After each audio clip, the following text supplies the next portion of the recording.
Hello guys, welcome to your video on Python programming tutorials. This is our 13th video, and in this video you're going to be looking at introduction to Python strings. Now, some brief literature. Strings in Python are identified as a contiguous set of characters represented in the quotation mark. Examples of strings include, so now strings are delimited by quotation marks. Now, as you can see, we have a single quote here and single quote here. So this is the start of the string, this is the end of the string. You can watch our video on quotations where I explained about quotes and how to use them, how to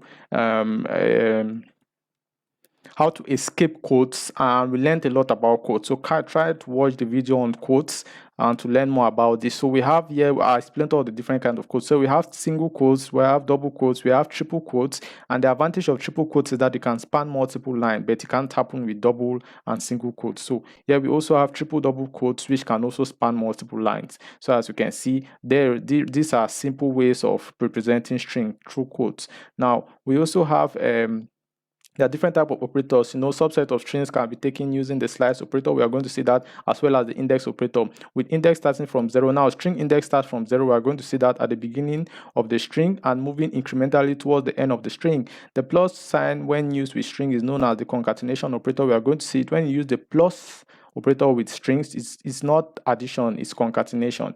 Now it appends two strings together, like it combines two strings together. Now the asterisk sign when used with string is known as the repetition of character. It's not the multiplication operator, the repetition operator. It repeats a string a specific number of times. We are going to see that. Now consider the string welcome to programming. Now in Python represents strings, count strings from 0, starting from 0. Now Python starts counting this string from 0 right up to 21. So the length of this string is 22. Remember, it starts from 0 and the last position is 21, but the length is going to be 22 because there are actually 22 characters here. And also remember, space is a character too. Python counts space within a string as a character.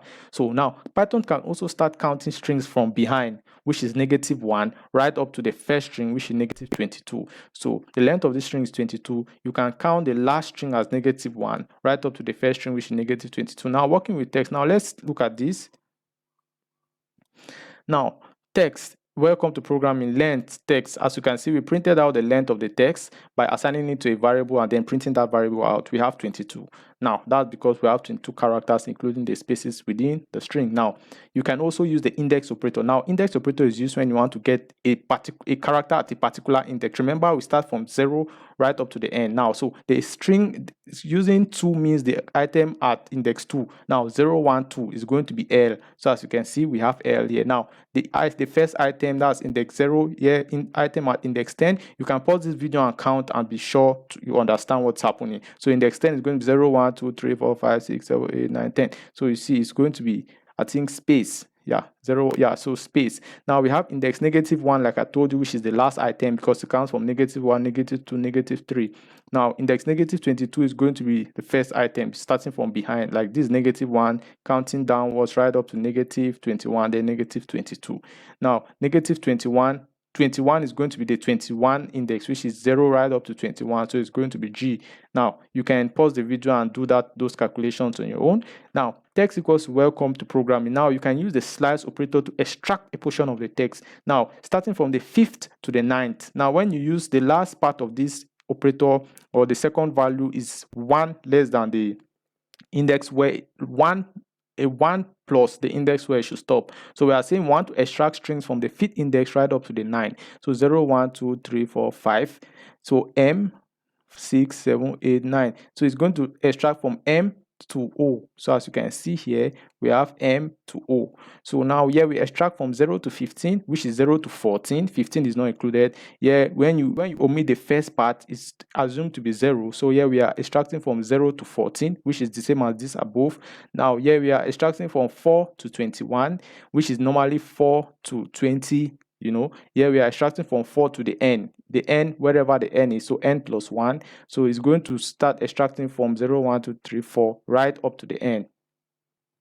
Now if you omit the first and the second part, it means from the start to the end. So this is going to extract the whole string, like you see here, welcome to programming. Now you can do this on your own. You can pause the video and do these calculations on your own. Now moving forward, we have text welcome to programming. Now you can also have what we call a step. Now 0 to 21, initially this step by default is 1. It means it moves one character at a time. Now if you say 2, it means it's going to jump right to the second character. So if you say 0 to 21, it's going to move from W to L to O to E. So you're going to see it's going to skip 1. So that's why we have a step of 2. So right up to 20 character, right up to position 20, like I told you, when if you have 21, you subtract 1, so it's going to move right up to the 20th character with gaps of 2. In this case, it's going to skip 4. So it's going to start from W 1, 2, 3 to O 4. 0, 1, 2, 3, 4. 1, 2, 3, 4 to T. So you see here it's going to move from 0 to 21, but it's going to be skipping 4 items at a time or jumping 4 items at a time. Now you're going to have this. You can do that on your own. Now this one is going to move from negative 21, which is the last item. I told you can also start counting from the end. Sorry, I think this is the second. Okay, the last item, negative 21. Now you can start moving from there right up to the 4th. Now from 21, if you this is negative 1, sorry, negative 1 to negative 21 is around here. And if you move to negative 4, 1, 2, 3, 4, it's going to move from negative 21, which is W, right up to I think M. Normally, you know that you're going to subtract 1 from this negative 4, which is negative 5. So it's going to be somewhere around here. You don't always include the last item. You subtract 1 from the last item. So if it's 21 we have here, we'll say 20. If it's negative 4 we have here, we'll say negative 4 minus 1 will be negative 5. All right, so here we can move from negative 1 to the n. And we are going steps of negative 1, which means we are moving backwards. Negative 1 steps means we are moving backwards. So we are going to start from negative 1 here right to the beginning, but to the end, which will be the beginning because we are taking steps of negative 1. So steps can also be negative in negative. Now, here's an example. We have Nigeria here. We are going to use the the 0 index, 1 index, the second index, 2 index, 3 index, 4, and index 6. I think you already know that you can calculate that and you're going to have this output. Now, we can also start from the back, negative 1, negative 2, right up to negative 7, which is negative 1, 2, 3, 4, 5, 6, 7. So negative 7 will be the character n. All right. So we can also see here we are moving from index 1 to 4, index 1 to 3, index 1 to 2, index 0 to 5, index 0 because we omitted it here, so it means 0 to 6. Index 0 we omitted the last part, which means to the end, and index 0 right up to the end because we omitted both of them. So that's it there. If you look at it well, you're going to get this. All right, let's move to the next. So here we are having index negative 5, which is 1, 2, 3, 4, 5, which is J. Now J right up to 6. Now 6 is going to be towards the end here. So here we are starting from negative 5 to negative 1, which is around here. And here we are starting from 0 to 7, but here we are skipping 2, gaps of 2. So you're going to see that here from the output. Now, concatenation operator now adds 2 strings together, text 1, text 2, text 3. See, if we add them together, we are going to have some long text. Hello, welcome to Blue Tech Empire. We print that text out, and here it is. Now, repetition is to multiply a string by multiple. So text 1 times 3, text 1 times 10, and text 4 times 20. As you can see, text 1 times 3, text 1 times 10, text 4, which is this hyphen times 20, and we have that. All right, so here is another example here. We have text 1, hello, text 2. Now text 5 is text 1 plus text 2, which is this. And then now we have text 6 is text 5 times 10. So we attach this to this. Then now we multiply everything by 10. So we have this as text 5. And then text 6 now will be this text 5 times 10.